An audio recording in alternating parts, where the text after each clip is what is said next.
बिस्मिल्लाहिर्रहमानिर्रहीम अस्सलाम वालेकुम नाजरीन, मैं हूं अहमद फवाद और आप देखते हैं मुझे मेरे यूट्यूब चैनल और फेसबुक पेज पर। नाजरीन, आज के इस व्लॉग में मेरे साथ मौजूद होंगे सीनियर सहाफ़ी फ़याज़ रज़ा साहब। Sir, thank you very much, आपने हमें वक्त दिया। फ़याज़ रज़ा साहब से जो है वो आज हमने इन्हें इसलिए तकलीफ़ दी क्योंकि मामला जो है वो बहुत ही अहम हो चुका है। ख़ास तौर पर अगर ज़िमनी इंतखाबात के हवाले से बात करें, खुशाब का नतीजा आया, वो आपने देखा, मुस्लिम लीग नून जो है वो जीत चुकी। इसके अलावा कराची का जो नतीजा है वो पीपल्स पार्टी के हक में आया। इसी तरह से ज़िमनी इंतखाबात जितने हुए हैं उनमें पाकिस्तान तहरीक इंसाफ जो कि हुकूमती जमात है, उनकी पोजीशन जो है वो कुछ दुरुस्त नहीं रही। इसी हवाले से फैज़ल साहब आपसे हम जानेंगे, आपको क्या लगता है कि वो जो एक बात चली थी कि हवाओं के रुख जो है वो तब्दील हो रहे हैं, तो क्या वाकई इन ज़िमनी इंतखाबात में हवाओं के रुख जो है वो तब्दील हो चुके हैं और इमरान खान साहब गैर मकबूल हो चुके हैं? बहुत शुक्रिया अहमद फवाद साहब, आपने अपने इंट्रो में ज़िक्र किया कि मैंने आपको वक़्त दिया, तो आपसे दरख़्वास्त है कि अब आपने भी थोड़ा-सा वक़्त देना है, ताकि जो आपके जो व्यूअर्स हैं, देखने हुँ, वाले हैं, इस सारे मामले को जो है वो अच्छी तरह से समझ पाएँ। सही। और 2 बातें मैं अपनी बात शुरू करने से पहले करना चाहूँगा। एक तो ये कि इलेक्शन एक ऐसा आर्ट है, हुँ, जिसकी अपनी साइंस होती है। हुँ, ये भी बात आपके व्यूअर्स नोट कर लें, आप भी बेशक इसको सँभाल लें, ये 2023 के इलेक्शन में आप ये कोट कर सकते हैं मुझे। और दूसरी बात ये है कि जिस किस्म का बयानिया एक मखसूस मीडिया ग्रुप और कुछ साथी बना रहे हैं, हुँ। वो मुझे लगता है 2023 में फिर रोएँगे कि नून लीग के साथ धांधली होगी।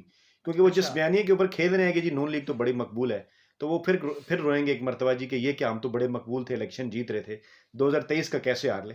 ये आप रिकॉर्ड करके अपने पास रख लें, हो सकता है इसके नहीं, ऊपर कुछ फ़िलहाल तो लोग। पीटीआई आ रही है। जी, बिल्कुल, उसकी मैं आता हूँ, कुछ लोग शायद गालियाँ भी निकालें मुस्लिम लीग नवाज़ की, उनका हक है। लेकिन मैं आपको समझाता हूँ ये सारा मामला क्या है और बयानिया बनता कैसे है। देखिए, एक बयानिया ये बना हुआ है, एक हमारे रिपोर्टर हैं, उनको अब मैं क्या कहूँ, मतलब क्योंकि जंग ग्रुप के रिपोर्टर हैं, हुँ, तो इलेक्शन से उनका कोई लेना-देना नहीं है। उनकी एक ट्वीट भी सामने आई, उन्होंने कहा जी 11 ज़िमनी इंतखाबात हुए हैं, जिनमें से हुँ, 1 पीटीआई जीती है। अब ये एक तासुर बड़ा खौफनाक है कि अच्छा हुँ, 11 इलेक्शन हो गए, 1 पीटीआई जीती। लेकिन जी। असल बात वो नहीं बता रहे कि यार ये मामला क्या है? हुँ, कहाँ पे 11 इलेक्शन हुए? हुँ, पीटीआई कैसे 1 जीत गई? बाकी 10 कौन जीत गया? वो ये सही। नहीं बता रहे कि पीटीआई अच्छा 1 जीती है, हुआ क्या है? हुँ, अच्छा, पहले तो मैं आपको समझाने से पहले ये मैं आपको बता दूँ आपके व्यूअर्स को कि इसको गौर से वो समझ लें, लिख लें, हुँ, बेशक अपने पास नोट कर लें, हुँ, बात थोड़ी लंबी हो जाएगी। इस वक़्त सही। 11 इलेक्शन जो हैं वो हो चुके हैं ज़िमनी इंतखाबात 2021 में पीडीएम बनने के बाद। हुँ, 12वाँ इलेक्शन अभी पीएस 70 बदीन में होना है, 15 दिनों बाद रमज़ान, अभी ईद के बाद ना। ठीक। उससे पहले 11, उनके 11 के मुतल्लिक कहा जा रहा है कि पीटीआई तो एक जीती, बाकी सब हार गई। हुँ, अच्छा, वो इलेक्शन हुए कहाँ-कहाँ हैं? वो हुआ है जी खुशाब में आज हुआ, पीपी 84, एनए 249 कराची में, एनए 75 सियालकोट डस्का में, हुँ, पीपी 51 वज़ीराबाद गुजरांवाला में, पीके 63 नौशहरा में, हुँ, पीएस 88 मलीर में, पीएस हुँ, 52 उमरकोट में, पीएस हुँ, 43 सांगड़ में, एनए हुँ, 221 थरपारकर में, एनए हुँ, 45 कुर्रम में और पीबी 20 पशीन में। हुँ, अच्छा, अब मखसूस मीडिया ग्रुप जो है वो ये एक और कुछ हमारे सीनियर साफ़ी हज़रात भी हैं, तलत हुसैन साहब और हामिद मीर, वो ये बयानिया बना रहे हैं जी कि इमरान खान को चारों सूबों से शिकस्त हो रही है, देखिए जी पीडीएम जीत रही है, ये वो। हम ऐसा करते हैं, कुर्रम से शुरू करते हैं। फिर मैं ये हुँ, सारा मामला आपको समझाने की कोशिश करता हूँ ठीक कि है। बेसिकली ये मामला है क्या। अच्छा, हुँ, कुर्रम का ये जो हलका है, इसके हुँ, मुतल्लिक तो पहले सबसे पहले आप ये समझ लें कि यहाँ 2018 के इलेक्शन में जेयूआई हुँ, फे जीती थी और केपी में इमरान का जिस पार्टी के साथ मुकाबला है वो जेयूआई फे है, जो दूसरे नंबर पे वहाँ रही है। सही। इसको मैं आसान करता हूँ कि पाकिस्तान तहरीक-ए-इंसाफ मुल्क की वाहिद नेशनल जमात है। केपी में उसका मुकाबला जेयूएफए से है, हुँ, पंजाब में उसका मुकाबला नून लीग नून से लीग। है, सिंध में पीपल्स पार्टी से है, कराची में जो है वो कभी एमकेएम से था, बाकी जमातें भी आ गई। हुँ, इस तरह से मैं आसान कर देता हूँ। अच्छा, जेयूएफए 2018 में पाकिस्तान तहरीक-ए-इंसाफ से जीतती है, 16,255 वोट लेती है और सही। पीटीआई 13,495 लेती है। यानी 55% वोट जेयूएफए ने लिए और 45% पीटीआई ने लिए। वो सीट हार गई है।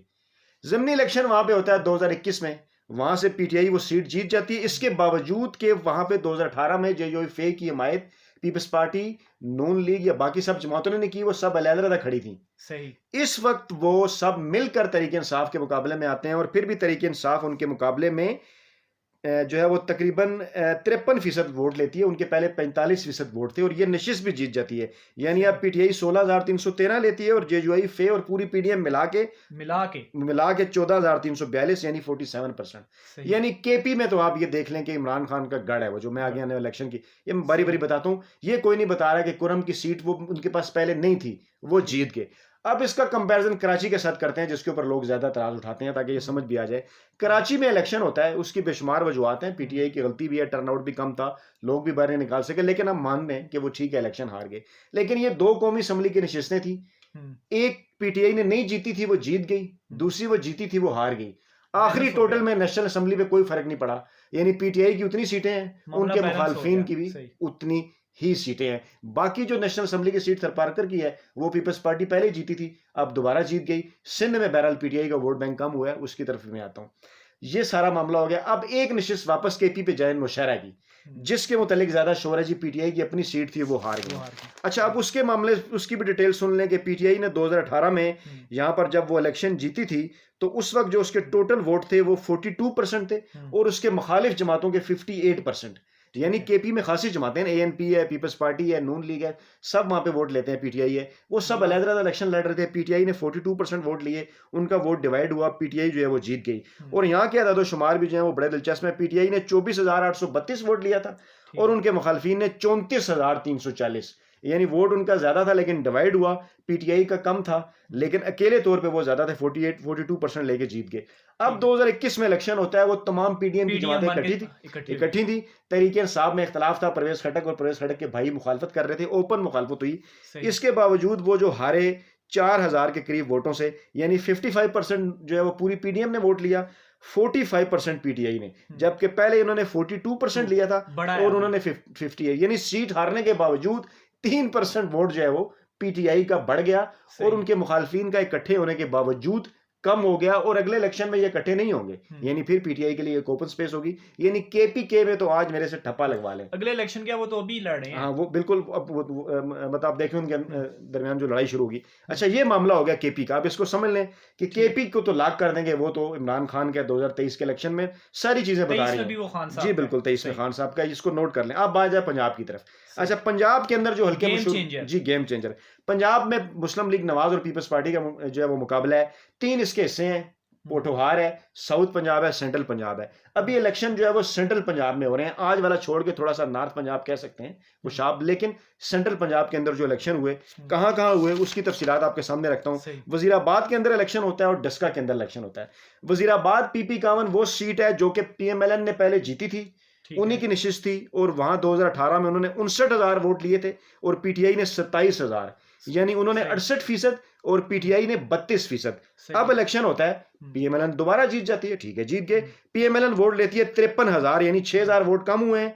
पीटीआई ले रही है 48,000, यानी 21,000 वोट बढ़ गए हैं, यानी 53% PMLN और 47% पीटीआई। पहले ये फर्क कितना था, 36% का, 68% और 32%। अब ये हो गया 53 और 47, यानी पीटीआई के वोट बैंक में वजीराबाद में 15% इजाफा हुआ। और कह रहे जी वो तो जी इमरान खान जो है वो गैर मकबूल हो रहा है। अच्छा, अब आ जाए डस्का की तरफ। अब डस्का में कहते हैं जी पहले 2018 में एक आजाद उम्मीदवार था, वो मुखालिफ था, इसलिए पीटीआई का वोट कम था। भाई आप उन सारी चीजों को छोड़ दें, वोट या बल्ले का है या शेर का है। जो एक बड़ी हकीकत है वो ये है कि वोट या जो है वहां पर बल्ले का है या शेर का है। आप ये देखें बल्ले को कितना डला है वोट और शेर को कितना। 2018 के इलेक्शन होते हैं जी, वहां पे जो है वो बल्ले को वोट पड़ता है तकरीबन 61,727, ठीक है, बैट को ये 38% बनता है। शेर को वोट पड़ता है PMLN को 1,01,769, यानी 62%। अब वहां पे दोनों जगह इलेक्शन होते हैं। अब जहां पे अब इलेक्शन हुए हैं वहां पे बड़े खौफनाक अंदाज से वो इस तरह इलेक्शन हुआ है कि बिल्कुल क्लोज है मार्जिन, और अब भी देख लें कितने वोटों से आ रही है वहां पे, सही कोई 8-10 हजार वोटों से, इससे भी कम से भी आ रही है। एग्जैक्टली फिगर मेरे पास नहीं है, शायद वो पेज कहीं आगे पीछे हो गया, काफी पेज इकट्ठे मैंने किए हैं। तो पीटीआई ने डस्का में भी गेन किया, सीट तो पहले नून लीग की थी, तो इनके वोट बैंक में इजाफा हो गया। ये मामला हो गया पंजाब का। आज अब आ जाए खुशाब की तरफ। खुशाब में डेफिनेटली आज पीटीआई का वोट बैंक अपना बरकरार रहा है, लेकिन टर्नआउट क्योंकि बढ़ा है तो नून लीग के वोट बैंक में इजाफा हुआ है। इसकी हम बात मानते हैं, उसकी एक रीजन है। रीजन उसकी ये है कि टीएलपी ने डस्का में भी उनको सपोर्ट किया था।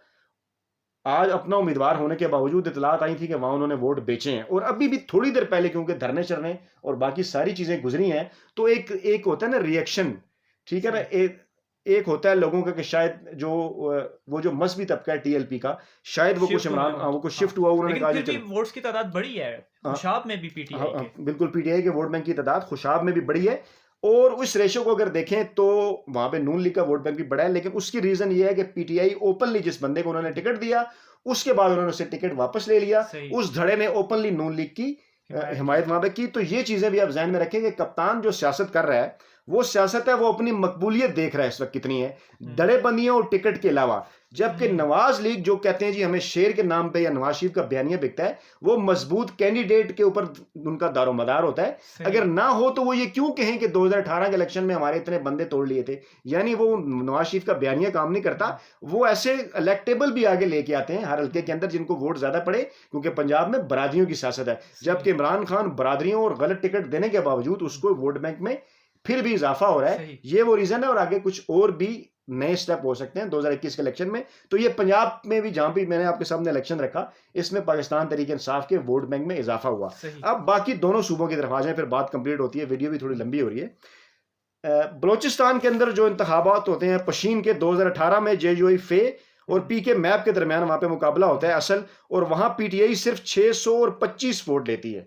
कितने वोट लेती है जी? 625 और 2000 और बाप 557, ये कोई 3% बनता है। सही 3%, यानी इनका इत्तेहादी बाप और पीटीआई। अब ये इलेक्शन लड़ते हैं तो ये 2963 वोट लेते हैं और पीडीएम 16086, यानी इनका जो वोट बैंक है वो 3% से बढ़ के 16% हो गया हारने के बावजूद, और उनका जो है वो 82% से कम होके 97% से कम होकर 84% हो गया, यानी 13% इनका वोट बैंक बलूचिस्तान में भी बढ़ा मुखालफिन का जो है कम हुआ। और अब आप ये कहें जी, और बलूचिस्तान में तो पीटीआई की सीट भी नहीं थी, वो जिसके पास सीट थी वो वही जीत गया।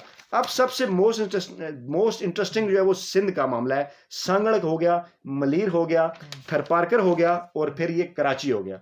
यहां पे मैं बात बिल्कुल मानता हूं कि सिंध के अंदर पाकिस्तान तरीके इंसाफ का जो वोट बैंक उस वक्त नजर आया था वो अब नजर नहीं आ रहा। सिंध, अंदरूने सिंध में पीपल्स पार्टी का होल्ड है, उसके बेशुमार, एक तो उनकी वहां पे सूबाई हुकूमत है, इमरान खान का एक आइडियलिज्म है कि इदारों को आजाद छोड़ो, इलेक्शन में इंटरफेयर ना करो, लेकिन पीपल्स पार्टी ने सूबाई इंतजामिया की मदद वहां हासिल की। इसके बावजूद वहां के इंतखाबात में अच्छा परफॉर्म किया। और सिंध में जो इलेक्शन हुए हैं कराची के अलावा, वहां ये देखें कि सिंध के उन इलेक्शन में दूसरे नंबर पे कौन सी जमात रही है?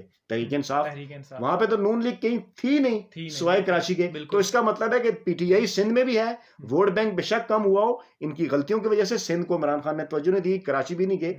मेन असल मामला है कराची का। कराची ओपन था 2018 के इलेक्शन में, और इमरान खान को लोगों ने चांस दिया। अब क्योंकि 18वीं आईनी तरमीम के बाद इख्तियारात नहीं थे, इन्होंने तवज्जो भी नहीं दी, लोगों ने रिएक्शन किया है कराची के मामले तक। ये अपना वोटर बाहर नहीं निकाल सके। ये नहीं कि इनका वोट बैंक को ले गया है, 20% टर्नआउट आया, ये नहीं कि इनका वोट बैंक उन्हें पड़ गया है, उन्होंने अपना वोट लिया है। पीपल्स पार्टी और नून लीग ने जो उनका वोट बैंक वहां है, पीटीआई वोटर्स को बाहर नहीं निकाल सकी, ये नाकामी है। लेकिन इमरान खान एक दफा जब हल्के का विजिट करेगा, जब वो वज़ीर आज़म नहीं होगा, तो ये सारा वोटर वापस उसके पास आ जाएगा।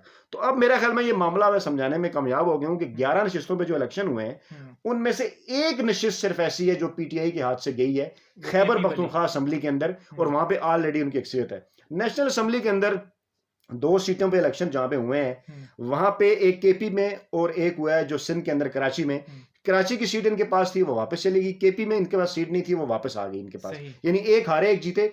नेशनल असेंबली में कोई फर्क नहीं पड़ा, आखिरी टोटल में इनके पास अपनी नशिस्तें उतनी हैं जितनी पहले थी। केपी की एक सीट कम हुई है। अब हम मुझे बताइए, यानी कि ये जो आप हमारे सामने बड़ी डिटेल्स के साथ आपने हमारे नाज़रीन के सामने फिगर्स रखी हैं, हकीकत आपने मीडिया के सामने रखी है कि किस तरह से वो जो हमारी अवाम है उनके जहनों को वो फ्रेम कर रहा है। और इन फिगर्स से हमें पता चलता है कि कितना वो प्रोपेगेंडा जो है वो बुग़्ज़ इमरान में वो जो है वो गलत चीज़ें दिखाकर और इमरान खान के खिलाफ ये प्रोपेगेंडा कर रहे हैं। लेकिन कप्तान जो है वो खामोश इसलिए है क्योंकि वो सिर्फ अभी अपनी मकबूलियत देख रहा है, और इंशाल्लाह जब वो निकलेगा तो तमाम ये जो उसके खिलाफ लहर है यकीनन इसको वो पिछाड़ के रख देगा। आप आखिर में जी मैं आखिर में कहना चाह रहा था, आप आसान लफ्जों में यूं समझ लीजिए कि केपी इमरान खान का होम ग्राउंड है और वहां पे उसको कोई नहीं हरा सकता। सिंध पीपल्स पार्टी का होम ग्राउंड है और वहां पे अभी तक वो मजबूत है। मसला पंजाब का है, पंजाब में हर हल्के के अंदर इमरान खान, जो कि पंजाब नून लीग का होम ग्राउंड है, वहां हर हल्के के अंदर 10,000 के फर्क के साथ उन्हें टक्कर मिल रही है। और वो भी वहां पे जहां पे नशिस्तें वो ऑलरेडी जीते हुए थे। अभी तो वहां इलेक्शन ही नहीं हुए जहां पे इमरान खान जीता था। तो इमरान खान का वोट बैंक पंजाब में भी बरकरार है, केपी में भी बरकरार है, सिंध में तो है ही वो दूसरे नंबर पे थे और वही टक्कर दे रहे हैं। मामला सिर्फ कराची का है जहां पे उनका, जहां से वो नशिस्तें जीते थे, वहां वो अभी भी ओपन है। वो देखना है कि 2.5 साल में वहां क्या होता है। लेकिन एक और चीज भी है ना यहाँ पे कि बाकी जो दीगर जमातें हैं, नून लीग सिर्फ पंजाब तक महदूद है, पीपल्स पार्टी सिंध तक महदूद है, लेकिन इमरान खान जो है वो केपी में भी मकबूल हैं, वो सिंध में भी हैं और वो पंजाब में भी हैं। और ये जो है वो यकीनन 2023 में जब वो निकलेंगे तो बहुत हेल्पफुल जो है वो उन्हें होगा। बहुत शुक्रिया फैज़ल साहब, आप तमाम तर जो डिटेल्स थी वो हमारे नाज़रीन तक जो है वो पहुँचा रहे थे। नाज़रीन, आज के वीलॉग में मुझे और फैज़ल साहब को इजाज़त दीजिए, आइंदा फिर मुलाकात होगी। अल्लाह हाफ़िज़।